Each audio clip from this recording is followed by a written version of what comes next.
नमस्कार. झी 24 तासमध्ये आपलं स्वागत. आज मुख्यतः दिवस आहे तो राज्यातल्या उद्धव ठाकरे सरकारच्या 2 वर्षाच्या पूर्तीचा. मुळात या 2 वर्षामध्ये महाराष्ट्र योग्य दिशेनं वाटचाल करतोय का? आपण काय साध्य केलं, काय गमावलं, कोणते निर्णय चुकले आणि अखेरीस समाजहिताचे निर्णय झाले का, या दृष्टीनं या सरकारच्या 2 वर्षाच्या कार्यकाळाचा अभ्यास करणं खूप गरजेचं आहे. सिंहावलोकन करणं गरजेचं आहे. आणि हे सिंहावलोकन जर करायचं असेल तर विरोधी पक्ष हा सर्वोत्तम असा पॅरामीटर म्हणून आपण त्यांच्याकडे बघू शकतो. विरोधी पक्ष उत्तम पद्धतीनं याचं विश्लेषण करू शकतो आणि म्हणूनच आज आपल्या स्टुडिओत आहेत विरोधी पक्ष नेते देवेंद्र फडणवीस सर. सर, खूप खूप स्वागत आपलं. आभारी आहे सर. 2 वर्ष झाले 3 अशा पक्षांचं सरकार जे राजकीय पक्ष विचारधारेनं मुळात खूप वेगवेगळे आहे. अशा परिस्थितीत सरकार स्थापन झालं. पण ठीक आहे, सरकार आलं, कशा पद्धतीने आलं ते सर्वांना ठाऊक आहे. मुळात जे जनहिताचे निर्णय होते ते योग्य पद्धतीनं योग्य पातळीवर झाले असं तुम्हाला वाटतं का? बघा, पहिली गोष्ट तर अशी आहे की हे जे काही सरकार आलं ना, मोदी विरोध म्हणून भाजप विरोध म्हणून आलेलं सरकार आहे. त्यामुळे जे सरकार निगेटिव्ह पॅरामीटरवर तयार होतं, ज्यांचं मूळ ऑब्जेक्टिव्ह जे आहे हेच नकारात्मक आहे, अशा नकारात्मक सिद्धांतावर तयार झालेलं सरकार हे सकारात्मक काम करू शकत नाही. आणि म्हणून या सरकारचं जर एका वाक्यात आपल्याला समजा वर्णन करायचं असेल, there is a government but there is no governance. सरकार आहे पण शासन नाही आहे. केवळ सरकार असून चालत नाही, त्या सरकारला शासन करावं लागतं. ते शासन मात्र या सरकारमध्ये कुठेही दिसत नाही. आणि म्हणून तुम्ही 2 वर्षात बघा, या 2 वर्षामध्ये उल्लेखनीय एकही काम हे सरकार करू शकलं नाही. कोविडचं कारण सांगितलं जातं, देशभरात कोविड होता. केंद्र सरकार असेल, विविध राज्यातल्या सरकार असतील, या सगळ्यांनी काही ना काही उल्लेखनीय कामं केली आहेत. पण आपलं एकमेव सरकार असं आहे जे स्टँड स्टील आहे, जे पुढेच जात नाही, मागेच जात आहे. त्यामुळे एकूण आपण जर मूल्यमापन केलं तर समाजातल्या कुठल्याही घटकाला हे सरकार न्याय देऊ शकलं नाही. केवळ 2 वर्ष कांगावा करण्यात काढले. यांनी काही माणसं अशी ठेवली आहेत जी सकाळी उठतात, कॅमेऱ्यापुढे येतात, नकारात्मक बोलतात, दिवस नकारात्मकतेवर काढतात, कारण त्यांच्याकडे सांगायला काहीच नाही आहे. आम्ही काय केलं हे सांगू शकत नाही. त्यामुळे बोटं दाखवणे एवढंच एक काम या सरकारमध्ये होतं. सर, एकीकडे तुम्ही म्हणता या सरकारने विशेष असे काही काम केलं नाही किंवा सकारात्मक अशा पातळीवर कोणतेही निर्णय होताना दिसले नाही. दुसरीकडे स्वतः सरकार हा दावा करतं, उद्धव ठाकरे दावा करतात, शिवसेना दावा करते की नरेंद्र मोदी साहेब तर यांचं कौतुक करतात की तुम्ही कोविडमधली परिस्थिती खूप चांगली हाताळली. कितपत योग्य आहे? कारण एकीकडे मोदी साहेब कौतुक करतात, हे कसं शक्य आहे? खरं म्हणजे आपली स्वतःची पाठ थोपटून घेणं यापेक्षा चांगलं याचं उदाहरण नाही. पहिल्यांदा तर कोविडचा विचार केला, आपलं प्रगतिशील राज्य आहे ना, आपण असा दावा करतो सर्वात चांगलं हेल्थ इन्फ्रास्ट्रक्चर आपल्याकडे आहे. मग देशाच्या 35% मृत्यू महाराष्ट्रात का? सगळ्यात जास्त लोक महाराष्ट्रात का मेले? सगळ्यात जास्त अडचणी महाराष्ट्रात का आल्या? सगळ्यात वाईट परिस्थिती महाराष्ट्राची का? आणि सर्वाधिक कोरोना विषाणूने बाधित लोक हे महाराष्ट्रात का? याचं उत्तर या सरकारने दिलं नाही. मात्र मोदीजींचं एक अतिशय स्पष्ट धोरण आहे. एखादी गोष्ट जर चांगली झाली तर त्याबद्दल ते चांगलं म्हणतात. असं यांच्या एकूण कार्यकाळामध्ये एखाद्या मुद्द्यावर महाराष्ट्र सरकारने चांगलं काम केलं तर मोदीजींच्या VCमध्ये ते उल्लेख करताना वेगवेगळ्या राज्याचा की या राज्याने हे चांगलं केलं, या राज्याने हे चांगलं केलं, या राज्याने हे चांगलं केलं, असा एक उल्लेख झाला की तो लगेच पकडून जणू काही अतिशय उत्तम काम झालं आणि मोदीजींनी सर्टिफिकेट दिलं आहे.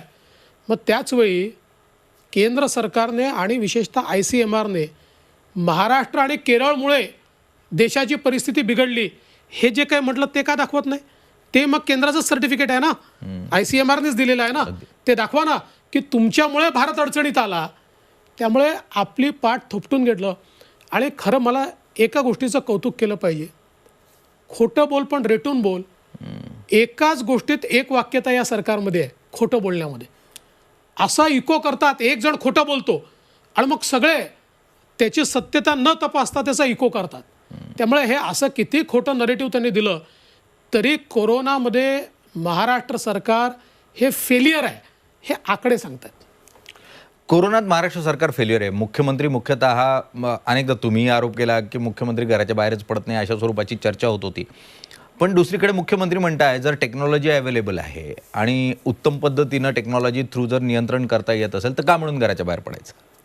असं आहे की हे त्यांचं अतिशय दुबळं अशा प्रकारचं स्पष्टीकरण आहे. मी तर वारंवार हे म्हटलं की बाहेर पडायचं की नाही पडायचं त्यांचा स्वतःचा त्यांनी निर्णय करायचा आहे.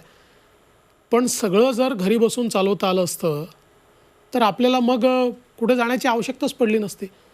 पण तुम्ही ज्यावेळेस घरी बसून मिटिंग घेता ना सगळं चांगलंच समजलं जातं. तुम्हाला जमिनी वस्तुस्थिती कळत नाही. जिल्ह्यांमध्ये ज्यावेळेस व्यवस्था केल्या सांगत होते मी स्वतः कोरोनाच्या काळात प्रत्येक जिल्ह्यात जात होतो, जिल्हा रुग्णालयात जात होतो. तिथली परिस्थिती तिथल्या रुग्णांची परिस्थिती माझा प्रश्न आहे एका तरी रुग्णालयातल्या रुग्णांची मुख्यमंत्र्यांनी चर्चा केली? कोणाची परिस्थिती जाणून घेतली? नाही जाणून घेतली.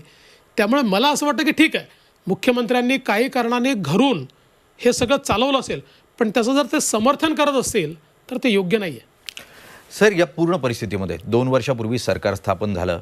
त्याच्या अगोदर तुम्हीही सरकार स्थापण्याचा प्रयत्न केला होता, तो अपयशी ठरला. पण आजही त्या प्रयत्नाची चर्चा सातत्यानं होते. मग थोडंसं जर शक्य झालं तर आम्हालाही जाणून घ्यायला आवडेल की मुळात ती रात्र होती कशी? बघा मी त्याच्यावर पाणी सोडलं आहे. ते जे काही झालं ते वाहून गेलेलं आहे आणि मी अतिशय स्पष्टपणे सांगितलं की जेव्हा आपल्या पाठीत खंजीर खूप असला जातो त्यावेळी राजकारणामध्ये जिवंत राहावं लागतं. तो जिवंत राहण्याचा आमचा प्रयत्न होता आणि मला असं वाटतं की मी त्याचं समर्थन नाही करू शकत. ते केलं हे योग्य मी म्हणू शकत नाही पण त्यावेळी ते करणं हे आम्हाला उचित वाटलं म्हणून केलं. या अगोदर भाजपनं प्रयत्न केला होता 2014 साली सत्ता स्थापनेचा. त्यावेळेला राष्ट्रवादीबरोबर भाजप जाणार होती आणि भाजपनं अचानकपणे सेनेबरोबर जाण्याचा निर्णय घेतला आणि त्यामुळे राष्ट्रवादी त्यावेळेला दुखावलेली होती.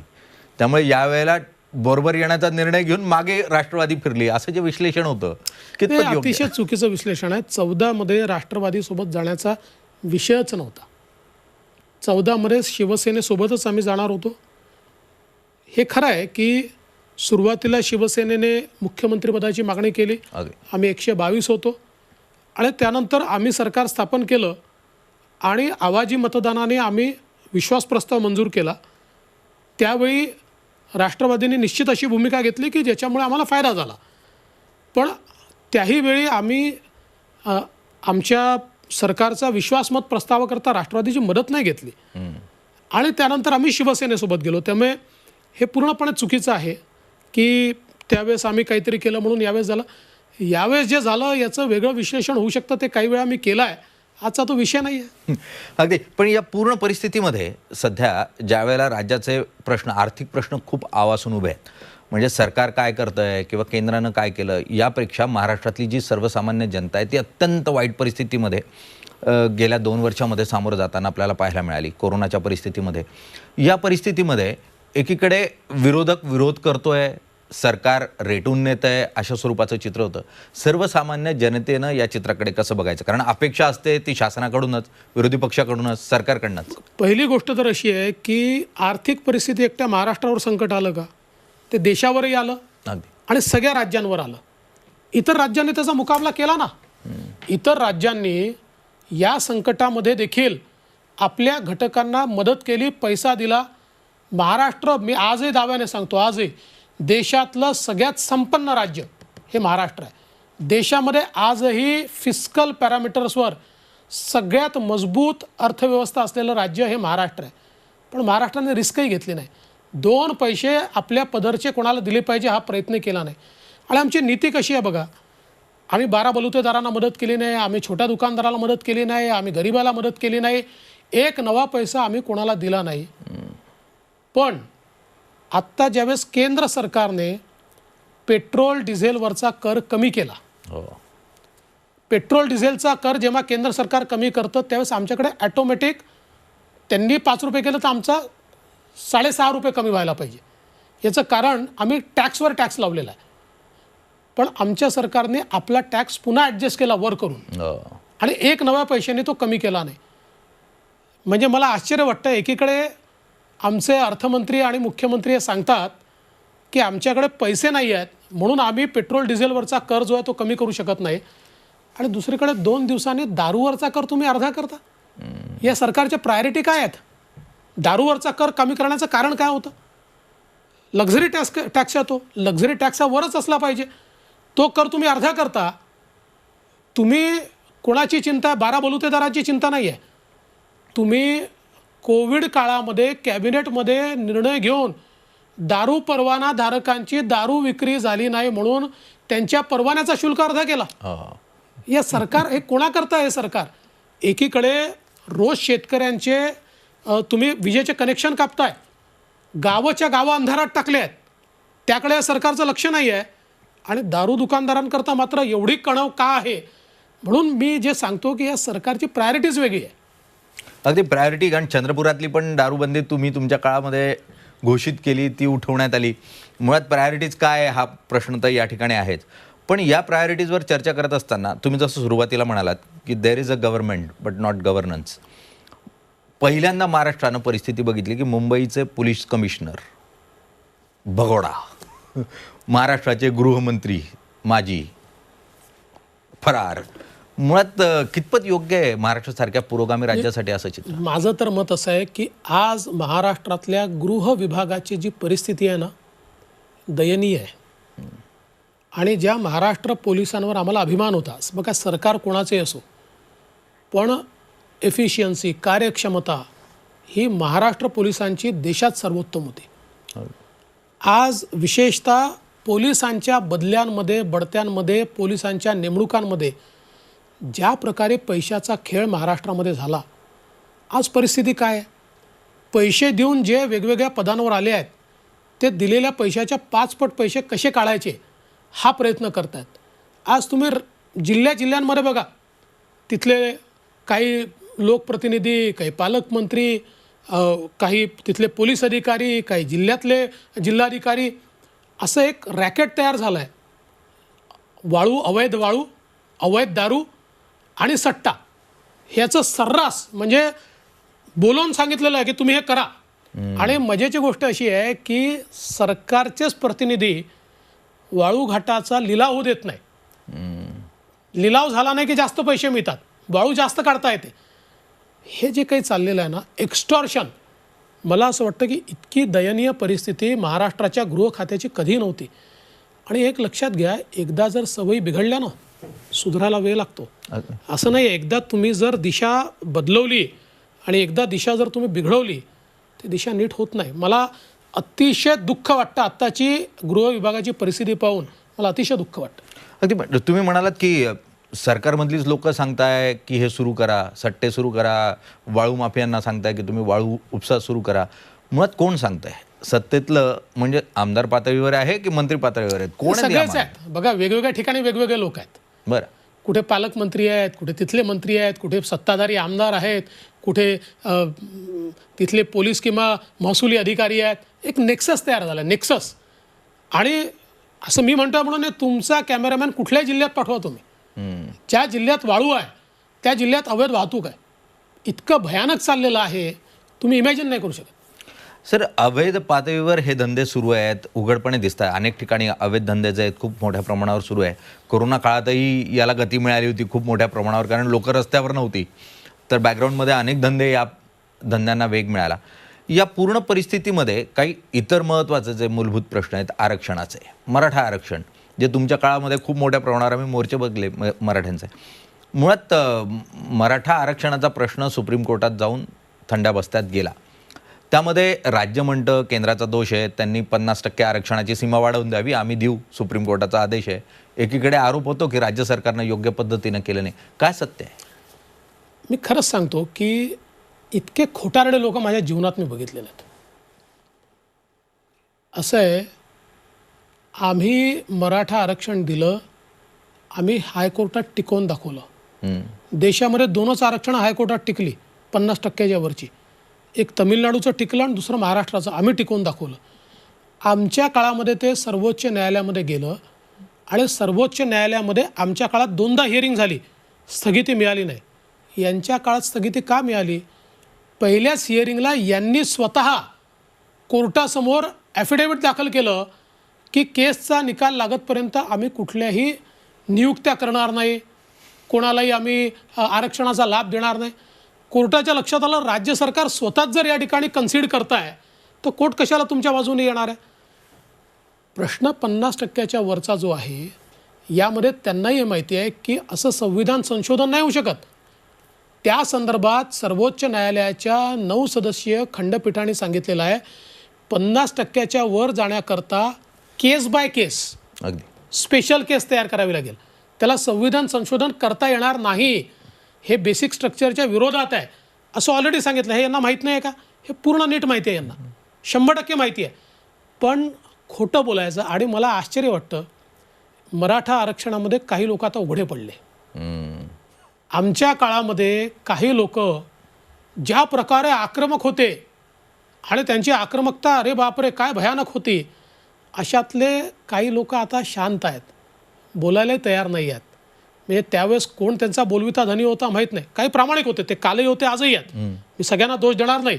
काही 100% समाजाकरता प्रामाणिकपणे काम करतायत. पण मला एका गोष्टीचं समाधान आहे की काही लोकांचे चेहरे आता उघड झाले आहेत. मुळात आरक्षणाच्या मुद्द्यावर मग तो फक्त मराठा आरक्षणाचा आणि ओबीसी आरक्षणाचा विषय ज्या स्वरूपामध्ये हाताळणं गरजेचं होतं तो हाताळला जाताना दिसत नाही. मग तुम्हाला ऑर्डिनन्स काढावा लागतो, दरवेळेला एक्सटेन्शन द्यावं लागतं. कसं बघता याकडे काय होणं गरजेचं वाटतं? अतिशय सोपं होतं. सर्वोच्च न्यायालयाने आपल्याला के कृष्णमूर्तीचं जजमेंट फॉलो करा असं 13/12/2019ला सांगितलं. अगदी के कृष्णमूर्तीच्या जजमेंटमध्ये 3च गोष्टी सांगितल्या होत्या. त्या 3 गोष्टीमध्ये पहिल्यांदा आयोग गठीत करणं हे सगळ्यात महत्त्वाचं होतं. 15 महिने सर्वोच्च न्यायालयाने सांगितलेल्या गोष्टी आम्ही केल्या नाही म्हणून सर्वोच्च न्यायालयाने ते स्टँड डाऊन केलं, रद्द नाही केलं. सर्वोच्च न्यायालयाने सांगितलं जोपर्यंत या 3 गोष्टी तुम्ही करत नाही तोपर्यंत आम्ही स्टँड डाऊन करतो. त्यानंतरही सरकारला ते करायचं नव्हतं म्हणून सरकार इम्पेरिकल डेटा, केंद्र सरकार, मी वारंवार सांगत होतो आवश्यकता नाही आहे. केंद्र सरकारकडे इम्पेरिकल डेटा नाही आहे, तो सेन्सस डेटा आहे. इम्पेरिकल डेटा तुम्हाला जमा करायचा आहे. सर्वोच्च न्यायालयाने सांगितलं आहे की हा इम्पेरिकल डेटा कोणी जमा करायचा तर तो कमिशनने जमा करायचा. आणि कमिशनला सेन्ससची गरज नाही आहे, तो सॅम्पल सर्वे करायचा आहे. पण त्यानंतरही अनेक दिवस घालवले, शेवटी केलं तर तेच ना, जे पहिल्या दिवशी मी सांगत होतो तेच केलं आणि तुम्हाला ते आरक्षण परत मिळालं. त्यामुळे स्वतः काही करायचं नाही. आणि माझा तर हा आरोप आहे या सरकारमध्ये अनेक लोक असे आहेत की ज्यांना ओबीसी आरक्षण नको आहे आणि ती मंडळी जाणीवपूर्वक ओबीसी आरक्षणाच्या विरोधात सरकारची कारवाई करतात. त्याच मंडळींनी सरकारला सर्वोच्च न्यायालयात भूमिका घेऊ दिली नाही. या सरकारच्याच 15 महिन्याच्या काळात ही स्थगिती आली. आमच्या काळात नाही आली. आमच्या काळात तर 50% वरचंही आरक्षण आम्ही साबूत ठेवलं होतं. सर, आपण साधारण गेली 15-20 मिनिटं चर्चा करतोय आणि तुम्ही अत्यंत मुद्देसूदपणे मुद्दे मांडतायत. पण तुमच्यावर एक आरोप केला जातो की तुम्ही आक्रस्ताळेपणा करतात म्हणून. मधल्या काळामध्ये त्या संदर्भातलं एक मोठा आर्टिकल तुमच्या विरोधात समोर येताना पाहायला मिळालं. काय वाटतं तुमच्यावर, म्हणजे तुमच्यावर हा आरोप का होतो तुम्ही आक्रस्ताळेपणा करता? असं आहे की माझ्या विरुद्ध फार काही सापडत नाही. माझ्या विरुद्ध भरपूर गोष्टी शोधून घेतल्या, भरपूर आरोप लावून पाहिले, माझ्या विरुद्धांना काही सापडत नाही.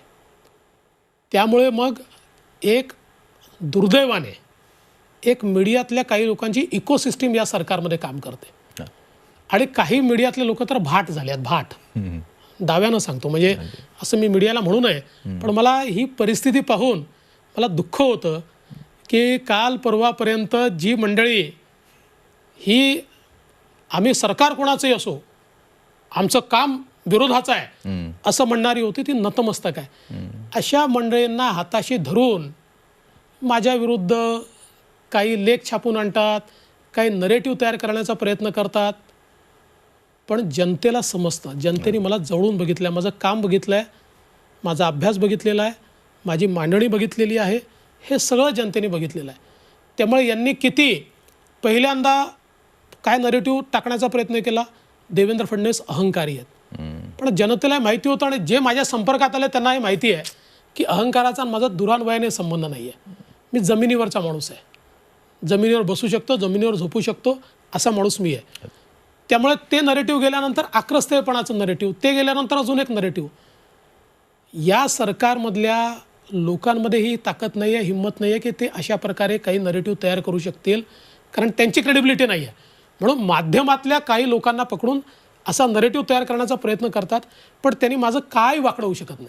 सर, पण फक्त या नरेटिव्ह पुरतंच नाही तर तुमच्यावर पहिल्यांदा म्हणजे तुमच्या कारकिर्दीमध्ये पहिल्यांदा एक गंभीर आरोप होताना दिसला, तो म्हणजे तुम्ही ड्रग्ज माफियांना पाठिंबा देतात किंवा तुमच्या छत्रछायेखाली ड्रग्ज माफिया जे ते काम करताना पाहायला मिळाले. आणि इतकंच नाही, तुमच्या कौटुंबिक अशा बाबींवर पण काही उल्लेख झाले.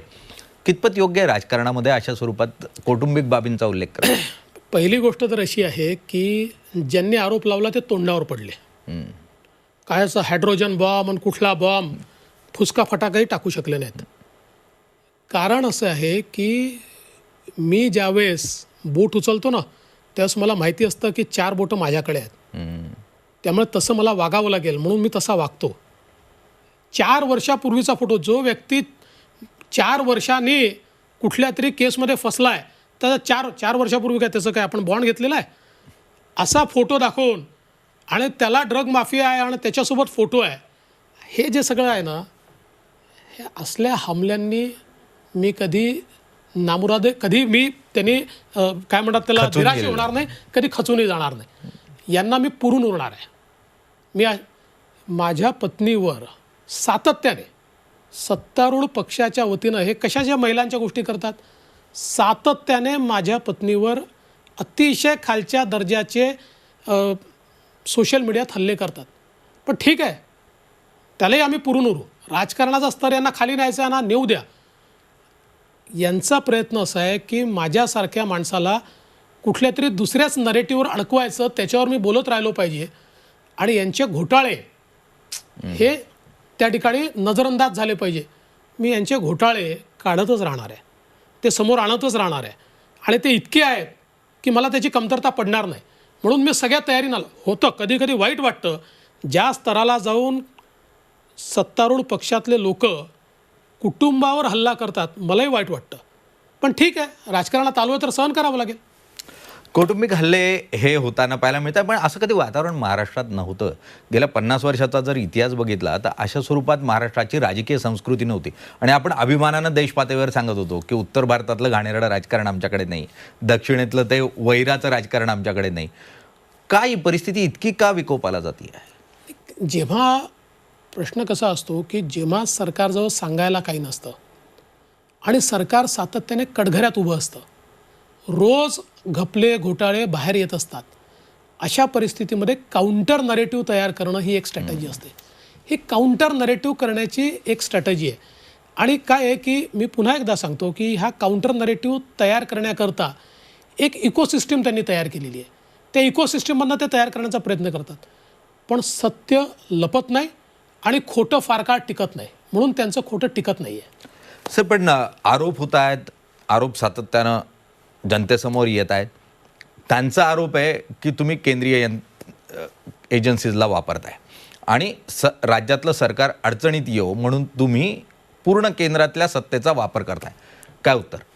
पहिली गोष्ट तर अशी आहे, राज्य सरकारने CBIला महाराष्ट्रात बंदी घातली. त्याचा परिणाम काय सांगतो, बँक फ्रॉडच्या हजारो कोटी रुपयाच्या केसेस प्रॉसिक्युशनची परवानगी राज्य सरकारकडे मागितलेली आहे. हजारो कोटी रुपये जनतेचे आहेत. बरं. एकालाही परवानगी राज्य सरकारने दिलेली नाही. त्यामुळे बँक फ्रॉड करून लोक मस्त आहेत, कारण राज्य सरकारला CBI नको आहे. त्याचवेळी अनिल देशमुखांचं प्रकरण असेल किंवा इतर प्रकरणं असतील, या प्रकरणामध्ये CBI चौकशी तर कोर्टाने सांगितली, केंद्र सरकारने थोडी लावली. सर्वोच्च न्यायालयाने आणि उच्च न्यायालयाने ही चौकशी या ठिकाणी लावली. मग राज्य सरकारला दोषी कसं देता येईल? दुसरं माझं म्हणणं आहे की समजा EDने CBIने कारवाई दाखवा ना चुकीची आहे म्हणून, एवढे पुरावे का मिळत आहेत? हजार कोटी रुपयाचे एंट्रीज का मिळत आहेत? 500 कोटी रुपयाचे कॅश ट्रान्झॅक्शन का मिळत आहेत? हे आले कुठनं पैसे? तुम्ही काही टाटा बिर्ला अंबानी यांचे तर सुपुत्र नाही आहात. मग एवढा पैसा आला कुठनं तुमच्याकडे? याचं उत्तर तर द्यावं लागेल ना. अगदी. समजा तुमच्याकडे काहीच नाही आणि तुमच्यावर कारवाई करत असेल तर मी देखील तुमच्यासोबत उभा राहायला तयार आहे. पण एवढं सगळं मिळत असताना कांगावा करणार असाल तर किती कांगावा केला तरी एजन्सीज तर काम करतीलच. सर, आरोप होत आहेत, प्रत्यारोप होत आहे. राज्य सरकारची 2 वर्ष ही जनतेसमोर आहे. जनता या सरकारला योग्य तो जो धडा द्यायचा तो देईल, योग्य वेळ येईल तेव्हा. पण या पूर्ण परिस्थितीमध्ये मी जर 10 मार्कांची परीक्षा ठेवली तर उद्धव ठाकरेंना तुम्ही किती मार्क द्याल? बघा, अनफॉर्च्युनेटली मी पासिंग मार्क त्यांना देऊ शकत नाही. बरं. याचं कारण काय आहे की शेतकऱ्यांची अवस्था बघा. शेतकऱ्यांना दिलेलं एकही आश्वासन या सरकारने पूर्ण केलं नाही. आज पूर आला, महापूर आला, अतिवृष्टी झाली, एकही पॅकेज घोषित केलेलं खालपर्यंत पोचलं नाही. आमच्या काळामध्ये 15-15 हजार कोटी रुपये विम्यातनं मिळाले. आता पूर्ण राज्यामध्ये 700 आणि 750 कोटी रुपये विम्यात मिळतात. सरकारचा फोकस नाही आहे, सरकारला चिंता नाही आहे. आज तुम्ही बघा, नानाजी देशमुख कृषी समृद्धी योजना विदर्भ मराठवाड्याची या सरकारने बंद करून टाकली. आज सिंचनाच्या योजना सरकारने बंद करून टाकल्या. विदर्भ आणि मराठवाडा तर या सरकारला या 2 एरियाचा तिटकार आहे, या 2 क्षेत्रांचा त्यांना अक्षरशः तिटकार आहे. म्हणून वैधानिक विकास मंडळं बंद करून टाकली. आज सर्रास मोठ्या प्रमाणात 14व्या वित्त आयोगाचे पैसे जे ग्रामपंचायतच्या हक्काचे आहेत सरकार काढून घेतं, स्वतः टेंडर काढतं आणि कमिशन खातं, अशी परिस्थिती या ठिकाणी पाहायला मिळते. अशा परिस्थितीत मार्क देऊ कशाचे? कोरोनामध्ये सर्वात जास्त लोक मेल्याचे मार्क देऊ? सर्वात जास्त कोरोनाबाधित इथे आल्याचे मार्क देऊ? सर्वात जास्त दवाखान्यांना आगीच्या घटना घडून लोक मेल्याचे मार्क देऊ? सर्वात जास्त बलात्कार झाल्याचे त्या ठिकाणी मार्क देऊ? सर्वात जास्त महिला अत्याचार वाढल्याचे मार्क देऊ? मार्क देऊ कशाचे? अगदी. सरकारला 3.5 मार्कही मिळत नाही 10 मध्ये, अशी परिस्थिती आहे विरोधी पक्षाच्या दृष्टीनं. सर, हे सरकार टिकणार की जाणार? बघा, माझं मत असं आहे की अशी सरकारच चालत नाही. ते आपल्या वजनाने जाईल. पण मी पुन्हा एकदा स्पष्ट करून सांगतो, आम्ही सरकार पाडण्याचा प्रयत्न करणार नाही. कारण मला मी भारताचा राजकीय इतिहास बघितल्यानंतर मला हे स्पष्टपणे माहिती आहे, असं सरकार हे अंतर्विरोधाने पडत असतं. त्यामुळे ते जेव्हा पडायचं आहे पडेल. जोपर्यंत विरोधी पक्षात आहोत तोपर्यंत विरोधी पक्षाची भूमिका अतिशय ताकदीनं आम्ही त्या ठिकाणी मांडतच राहू. सर, विरोधी पक्षात तुम्ही आहात, पण जेव्हा तुम्ही सत्तेत होतात अनेकांचा सल्ला होता की तुम्ही एकट्यानं भाजपनं निवडणूक लढवावी विधानसभेची, आणि तुमचा आग्रह होता की नाही, सेनेला बरोबर घेऊन लढवावी. आज असं वाटतं चूक झाली? राजकारणामध्ये जे होऊन गेलं त्याला सुधारता येत नाही. आज कदाचित असं वाटतं की एकटं लढलो असतो तरी आपण सरकार बनवू शकलो असतो, पण आता ते वाटून काही फायदा नसतो. त्यावेळी माझं मत होतं की आपण शिवसेनेला सोबत घेतलं पाहिजे, आम्ही घेतलं. आज सेना बरोबर नाही, 25 ते 26 वर्ष मित्र असलेला राजकीय पक्ष बरोबर नाही, तो विरोधकांच्या मांडीला मांडी लावून सत्ता उपभोगतोय. आणि अशा परिस्थितीत देवेंद्र फडणवीस हे विरोधी पक्षात आहे. विरोधी पक्ष हा अत्यंत कणखर असणं गरजेचं असतं. तो कमकुवत असला की जनतेचं कधीच भलं होत नाही. आणि त्यामुळे उत्तम असे विरोधी पक्ष नेते आपल्याला या काळामध्ये लाभलेले आहेत. निश्चितपणे त्या सरकारकडून आमच्यासाठी लागणारी जी महत्त्वाची कामं आहेत, योजना आहेत, त्याची अंमलबजावणी करून घेतील अशी अपेक्षा करूयात. आणि मुळात त्यांचा जो अजेंडा आहे येत्या काळातला, त्यांना ते म्हटले होते मी पुन्हा येणार, ते पुन्हा येऊ, यासाठी त्यांना शुभेच्छा देऊयात आणि इथेच थांबूयात. सर, खूप खूप धन्यवाद. थँक्यू.